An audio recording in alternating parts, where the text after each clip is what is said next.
High বন্ধুরা, আজকে চললাম একটি জায়গার উদ্দেশ্যে। আপনারা জায়গাটা গেলেই আপনারা দেখতে পাবেন যে আমি কোন জায়গায় গেছি।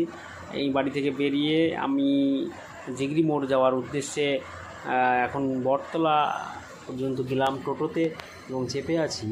সামনে একটা দুর্ঘটনা আমি দেখাবো আপনাদের, আপনারা বুঝতে পারবেন কতটা বিপদের সম্মুখীন হয়েছিলাম আমি এবং আমার যে অটো ড্রাইভারটি আছেন উনি। এই দেখুন, সামনে যে গাড়িটা আসছে আমাদেরকে এমনভাবে চেপে দিয়েছিল যেন আমরা পড়ে যাচ্ছিলাম। এই দেখুন, একদম একদম বেঁচে গেছিলাম, একদম বেঁচে গেছিলাম। এবার চললাম, দুই দিকে দোকান আর সারি সারি দোকান, কত দোকান হয়ে গেছে।